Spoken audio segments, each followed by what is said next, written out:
Okay, hi. So this is Vince Mantia, and this is a video. It's kind of a tiny desk teaching video on the Faure Elegy. This is a request from a former student of mine who's now gone away to college and wanted to learn this while he's away studying Aeronautics and Engineering at Purdue. And he's quite a good cellist, and he's also in the orchestras at Purdue as well. So I'm going to send him my copy with fingerings and so on for the elegy. But fingerings aren't enough to play this piece, or for that matter, any piece. And so you need a practice method. You need to know how to methodically go along and learn any piece. So, okay, so I want to start, I don't have my metronome along with, but you should start slowly, because you're going to be playing, you're going to be playing this with either piano, or some people perform it with orchestra, and so you've got to be, your timing has to be good.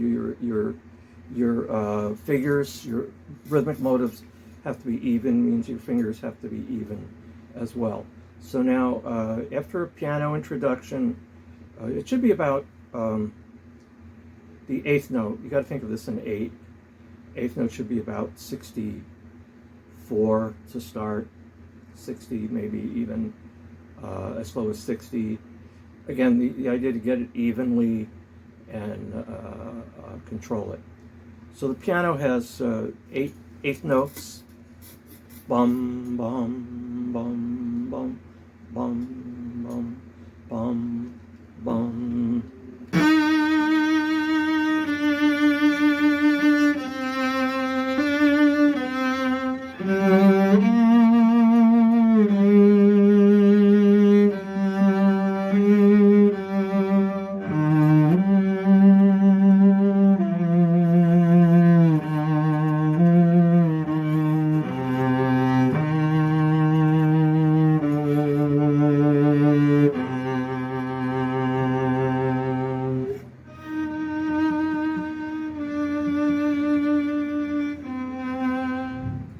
Okay, so up until that point, what you want to know is that to begin with, you need full control over your vibrato, a very wide vibrato, rather fast with a wide oscillation. So you've got to get control of every finger. One can use different fingerings for this. Some people start the first note, E flat, the second finger. That's fine. You can start it also with the third finger.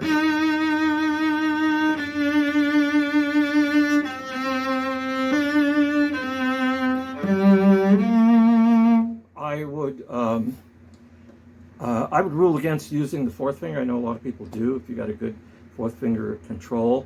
But the reason for starting on the second or third finger is you're in the middle of the balance of the hand, oscillating. It's a lot easier to get a fast, wide oscillation when your hand is balanced like that from the middle, one of either of the two middle, third or second finger.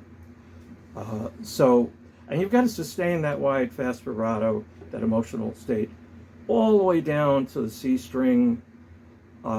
It's got to be kept up, which means a lot of control. So the first thing anybody needs to do is take an E flat scale and practice oscillations and counting. 1, wow, wow, wow, wow, wow.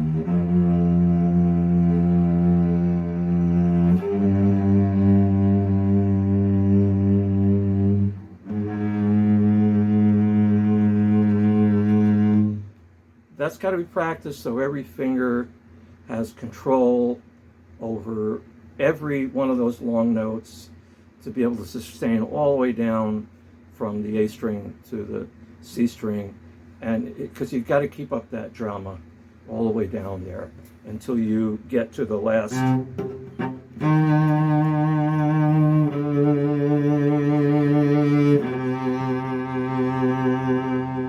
decrescendo, and then a slower, more peaceful, sweeter vibrato going up to that E flat on the D string. Traditionally, everyone does it again. And so, okay, that's the first thing. Got to practice scales, slow scales. And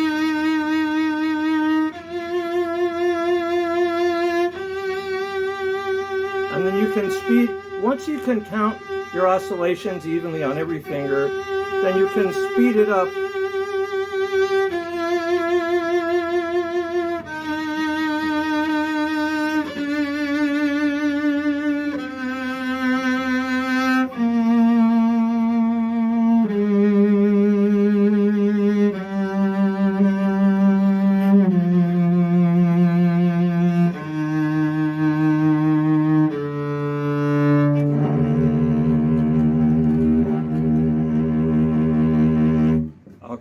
So, that's the main melody, so you've got to have that control from the very beginning. And again, in the middle of the hand, you starting with either the second, third finger is what I recommend. There are many ways to finger piece music and different bowings and so on and so forth. Okay, then you get to the second line where you finished that pianissimo, and you have this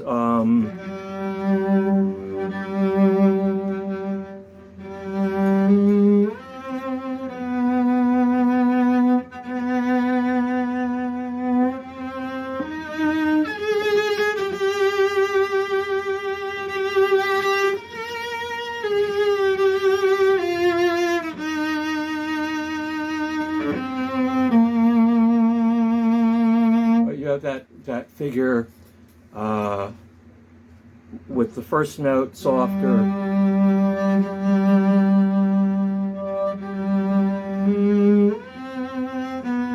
and that builds up to the A string.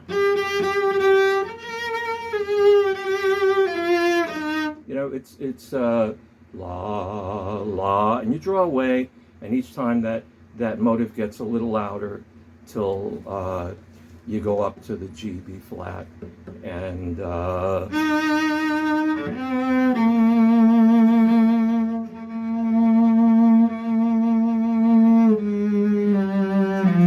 it builds very quickly up there. And again, all the time, that whole time, you need full control of every finger equally to control that vibrato, that wide, fast vibrato, or slow it down or narrow it. And that's counting oscillations slowly at first, building up endurance in each finger of the hand, and going gradually a little faster. Okay, we get to the fourth line where after this plaintive part, little accent on the second motive. Then you have rest. The piano has a melody, and the cello is double piano. It's an accompaniment.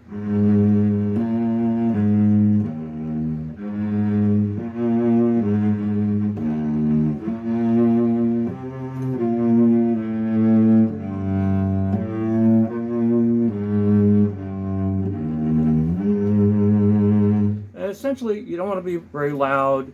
You want to really listen to the piano, because the piano has a beautiful syncopated melody there, and you're accompanying the piano. You're not the soloist there. So you want to bring that down and gauge the balance so that you're not sticking out unnecessarily when you're just playing an accompaniment, a bass line. Okay, we go on to, the third, fourth, fifth line. So after that, we break into a contrasting melody with syncopation. My old marked part has different bowings, but I actually think I like starting this on an up bow, because on the syncopation, it's the emphasis is on the second note, the offbeat, and you've got to count with a metronome in 8, and really work that out evenly. So 7, 8, 1. There's where the emphasis is.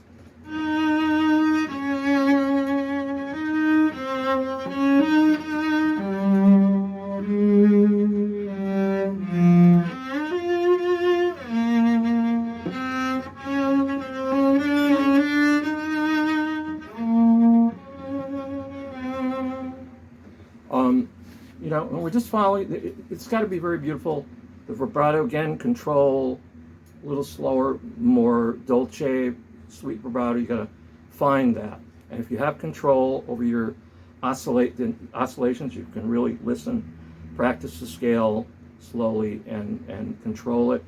You can basically get any shading that's appropriate for the stronger beginning and the sweeter sound here, which is espressivo tempo at this point.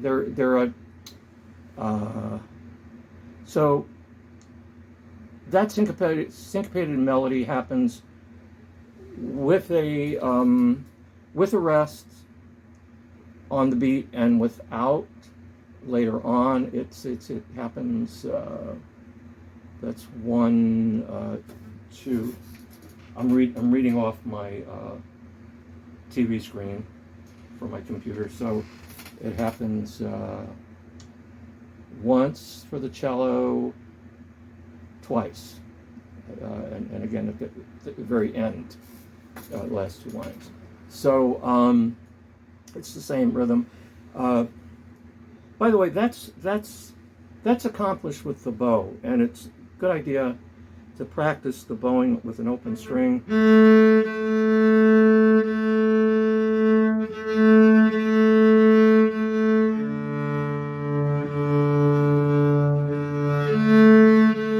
other words,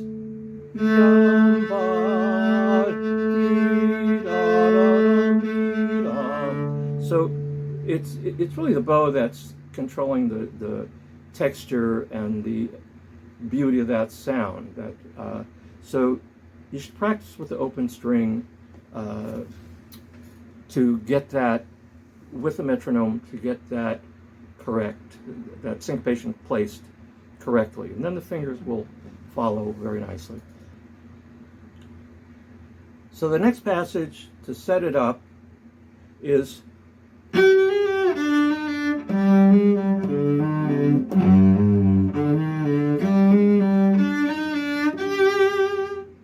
first, 2, 3, 4, and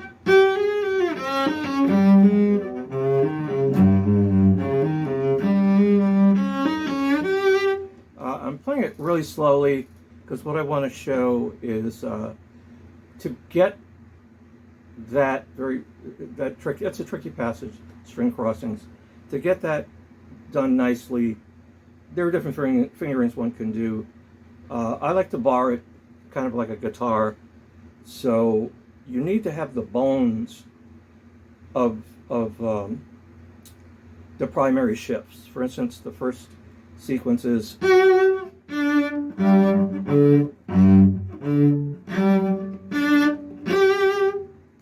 so every 3 of the 6 tuplets, you're shifting G first.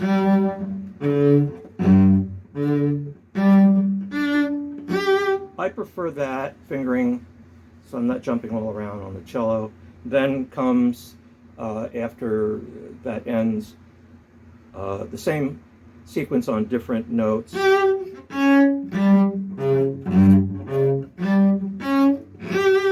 And, one can practice that as double stops.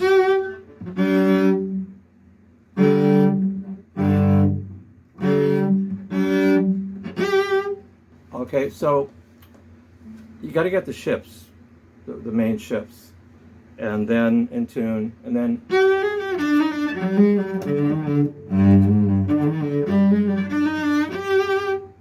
two, and so on.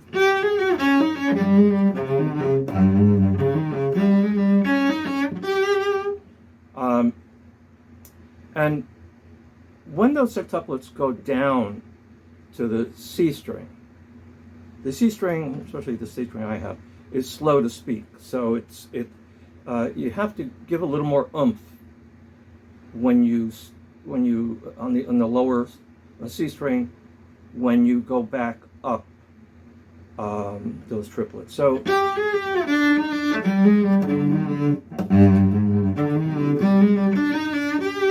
to get the string moving and not slow down too much. So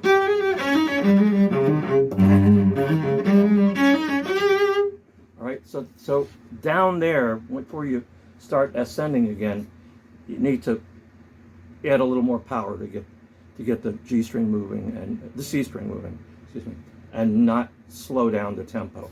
Then you have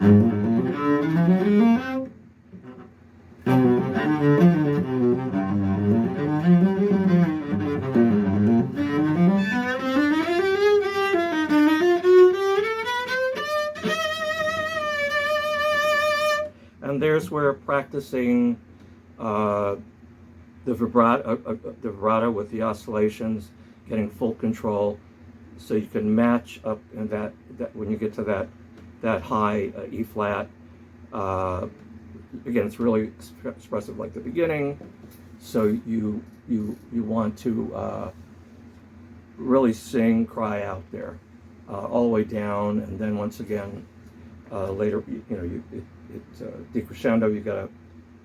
You have that syncopation, and again, I wanted to start up both. So 1, 2, 3, and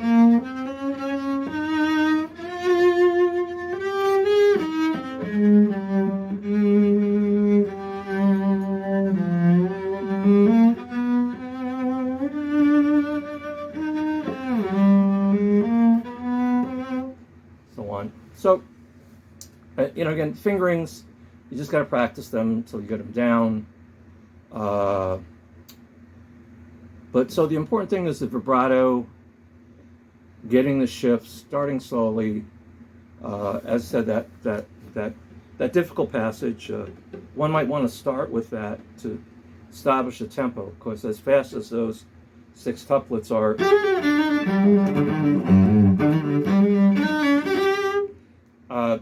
that will determine your tempo at the beginning and for the rest of the piece.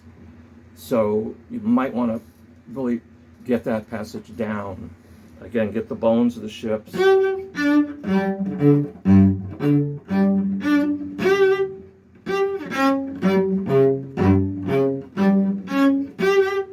want to really get that, and then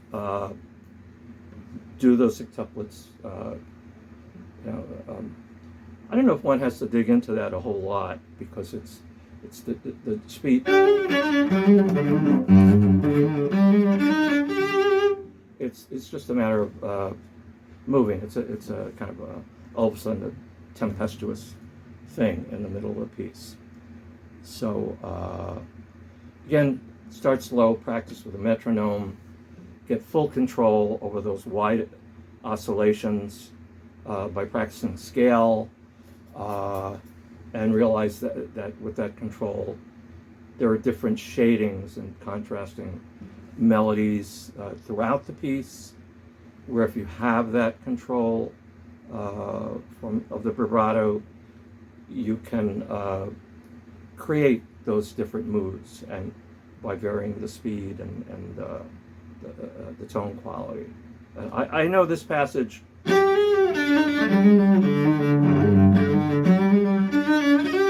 I know some people do that and they use the open string and go back up, but I don't like the color as much, and I like the string. I like to cross the strings because I like the deep sound of the lower strings, and then I'm not jumping all over the place, and I like to have full control over the tone quality of every note, not just using the open string. It's nice the other way too. I've got no bones about it. It's just not my way. And so this is for my student Gabe, and anybody else who might benefit from some of the tips in learning this piece. So thank you for my humble abode. My little studio is a little bit cramped, not the best acoustics for recording, but I hope you got something out of it. I haven't posted in a while, and God bless and enjoy your cello playing. Vince Mantia, signing out. Bye now.